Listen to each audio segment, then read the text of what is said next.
At the request of many, today we're making a tomahawk ribeye. A tomahawk ribeye steak. The king of steaks. This is what I get whenever I go out to a restaurant and it's a special occasion. I saw them in the store. I've been wanting to do a tomahawk steak since I think July.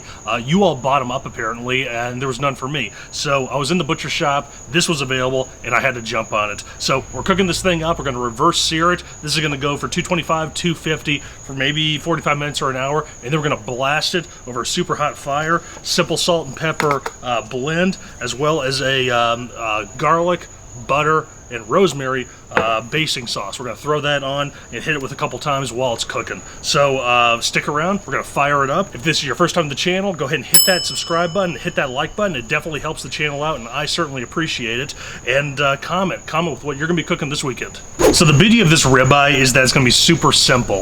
We got some really nice fat going in through here, so I just wanna hit it with something simple here. So I'm talking salt and pepper. We're gonna have some garlic here as the baste, but for right now, the seasoning part, coarse ground pepper, coarse ground salt. We're gonna get this seasoned up here while the Joe continues to come on up to temp.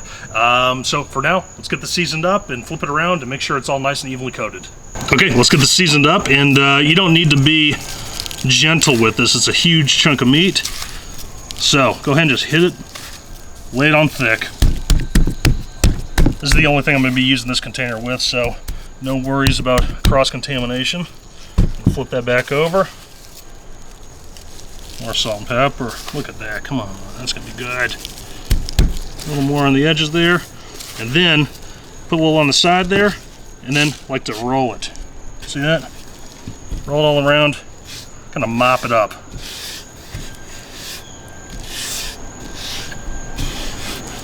How good does that look?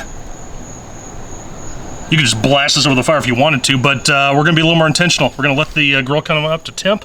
I think at 225, 250. We're going to smoke it here for about an hour. Then we're going to hit it really hot and fast and get a nice crust. Stick around.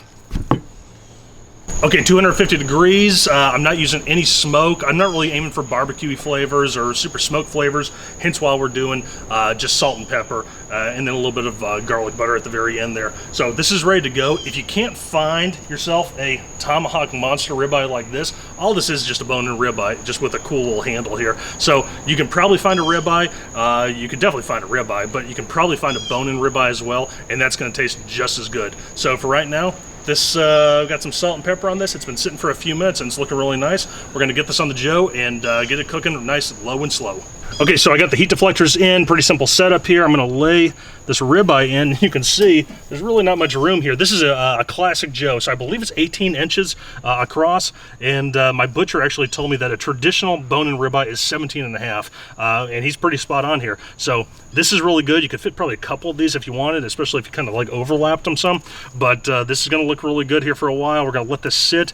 Probably gonna come back in 20 minutes or so to check it, and before we shut everything down, I'm going to put the butter, garlic, and rosemary in. We're going to let that get melted, and then I would say in about 20 minutes we're going to come back and baste it. So stick around, we're going to be right back for this basting.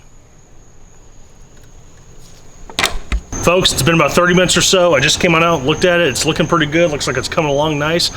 First thing I want to do right now is I want to dip into that butter, that garlic and rosemary butter, and get this basted. And then what we're going to do is we're going to take a temp check and see how far along we are. I'm aiming for 110, 115 or so, and then we're going to crank this thing up. Children are having fun tonight. Then we're going to crank it up and then just blast it. So what we're going to do, let's open it up, see how it looks. It's coming along pretty nice. I mean, you would never serve this, but that's not the point. Right now we're just getting it cooked on the inside, and so you see that butter got all nice and melted there? You can smell that rosemary. It's freaking incredible. I'm just gonna baste this a little bit here. We can hit this later after the fact. Get around the side. And I want to stress, this is not the final product. We're just kind of trying to layer in some flavors here. So let me get that rosemary back in there. That looks really good. So, while we got the lid open, let's do a little temp check here. I got my thermopin. We're gonna go right in the middle. 104. Try somewhere else. 106. Got a little bit more time to go, maybe 10, 15 minutes or so. Close it up, maybe hit it with one more thing of butter, you know, just like, just make sure it stays nice and juicy on the top. If it's drying out, hit it. If it looks like this, close it. So we're gonna check back 10 minutes or so. We're gonna pull everything out, get this fire just roar. We're gonna crank this thing up. Stick around. Okay, folks, 45 minutes, almost to the button. I set a timer for 45 minutes, and when I checked it, it had 10 seconds left. Let's take a look at this, see how we're doing, but it's looking really nice. And you know, I'm aiming for the 110 to 120 zone before we get it over the actual fire here. So what I'm gonna do here, I like to try to do, like, kind of measure where the middle of the steak is. There's the probe right there, and right here where there's a little bit of salt and pepper, I'm gonna push it in from there. So you can see 118. That's just where I want it. This is perfect here. It's looking nice, feels good.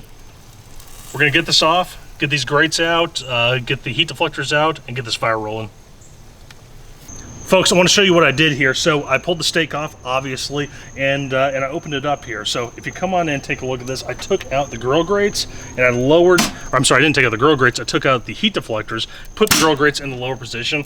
And if you're wondering why I'm able to do this with that raging hot fire, it's these gloves. I got a link in the description. They are my favorite. Definitely take a look, and I like them a lot. So what we did here, put them in the lower position, got the fire raging, open up the bottom vent, and this has been going for maybe 2 minutes or so. But what I'm gonna do here, I'm gonna shut it, and then here at the very top, I'm going to open up the actual lid here, because I want to be able to see exactly what the temperature is. I could just open the whole dome up and see the fire, but I want to see this dial get up there. You know, it might take 5 minutes or so, and then meanwhile, we're gonna let the steak rest here. And I've mentioned this before.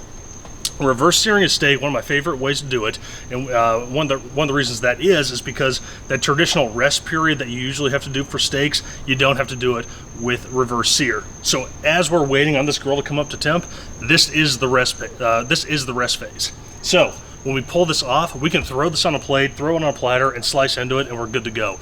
You know, no letting it cool off and doing all that crazy stuff. We get to dive into it when it's like nice and sizzling and delicious. So it's already past 400 degrees. We're almost to 500. I'm gonna give this maybe 5 minutes tops, and then we're gonna get the steak on.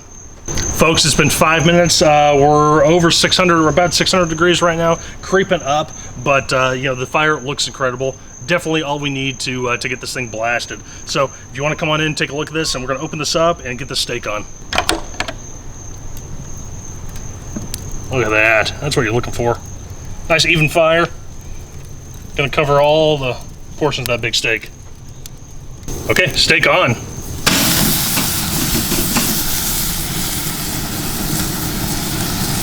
And this is one of the reasons why I like this handle here. I can move it around. I'm looking for char, not grill marks. Oh, that's looking good. I can press it in a little bit to the grates. Make sure it gets good contact. And again, you're seeing these gloves. They're doing awesome. Let's get a quick look here.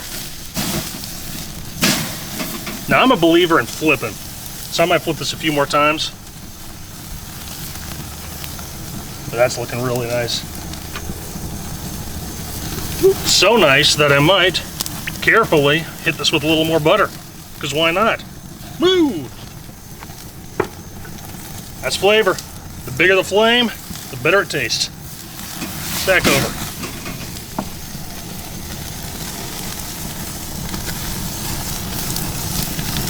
I don't know if you can hear that on camera. There's no better sound than fat searing over a fire. Woo!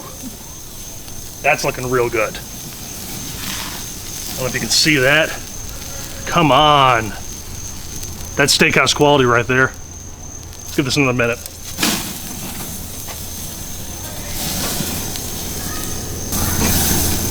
Just cooking steak, backyard. Ain't nothing but a thing. This is a good steak, it's falling apart. You can kind of see the intermuscular fat. It's kind of starting to separate some. That's a good sign. It means there's not lots of good fat in there. It's gonna come out really good. All right. We're done. Ah, it looks incredible. Beautiful crust, sitting here, you know, maybe 30 seconds, minute or so. But most important thing, let's cut on into it, see how we did here. And one of the beautiful things about this this ribeye on the bone, and just ribeyes in general, is you have this this cap here, this ribeye cap, some call it the spinalis. That's my favorite part here. But what we're gonna do is we're just gonna cut in right into the middle here, and as tender as can be. Perfectly juicy, falling apart. I'll tell you what, I'm gonna cut off a piece of this spinalis here, because that's my favorite piece.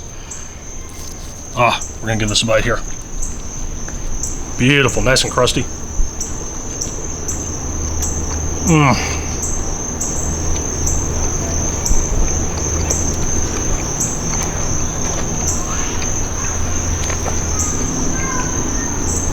So fatty, but in the best way. Oh.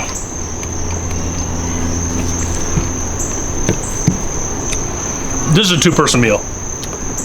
Ribeye is one of my favorite things. This is my going out, treat yourself, you know, celebration type dinner. If I happen to have it at the butcher, like I said, you guys took it up and bought it all before, and so I was really happy to find this. Tremendous cut of beef, super beefy, salt and pepper, you don't need anything more. That garlic base with that rosemary, super light and just delicious.